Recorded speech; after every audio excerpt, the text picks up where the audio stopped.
It is possible in the gCADPlus environment to have a number of different grid settings. If I right-click on the desktop and go to Drafting Settings, I can turn a grid on. I could say set an X and Y value of 10. This is an Imperial drawing, US drawing, so my grid is now being set at 10 feet. My bold step, I'll reduce that to 5, so every 5 there will be a major bold grid point. I'll leave the origin of the grid at 0, 0, but you could well change that, and you may want to do that if you were designing on a grid. And I'll put snap on and OK that. Now you may be able to see as I zoom out, I'll pan across to the right. If I were using the line command, I can draw from say major grid point to a minor grid point to another minor grid point and then down. So you can see in some instances drawing on an electronic grid is very, very handy indeed. You can set a different X and Y aspect. Let's go back to drafting settings. So we could say we want our Y to be 5 and we'll OK that. And now you can see that the aspect ratio of the grid changes. Our minor points, our major grid points are out there and our minor ones down there. We've got less steps between in the vertical than we've got in the horizontal. And there are times when that's an important tool to be aware of. You switch the grid on and off conveniently by the tabs in the status line. So if we want the grid, let's take snap off first. Now we're able to draw anywhere we like without locating on the grid. And then we'll take the grid itself off, and now we'll remove those lines because they're not in fact needed. Let's now zoom extents. Well, although many designers do use the electronic grid and snap to grid points to design, there are other occasions when you want actual entities in the drawing and use that as a grid. And for that, we've put on the Tools menu an Insert Grid Lines tool. So let's select it and up pops this box. We can set a number of horizontal lines at whatever value we want. We'll set that at 15.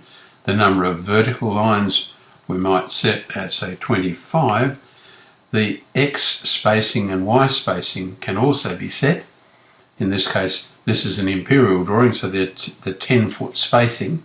And it is possible to add extra things like an extension past the edge of the grid for both X and Y, and to have text put inside a bubble, similar to the way in which you might label a section indicator through a design.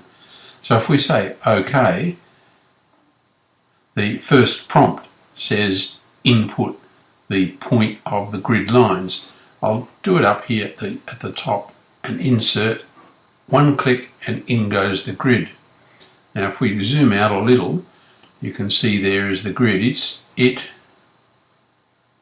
asking me in fact to put another grid in, and I'll finish from there. It puts the grid in as separate entities. So what you might do at this stage is just grab those, right click and create a block.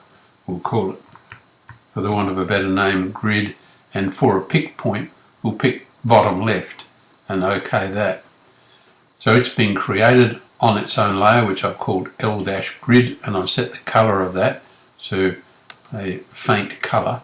And now I can move the grid and place it wherever I want over the drawing. So let's put it there, and let's take the opportunity to send it to the back, and we'll have a look now at the landscape plan and see the effect. Can you see the grid that we've applied sits behind the drawing?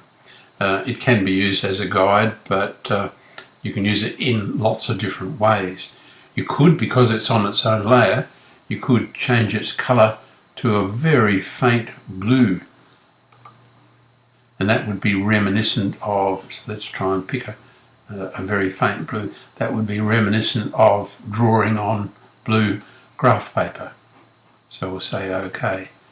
And now you can see the very faint grid that we've got at the back of the drawing.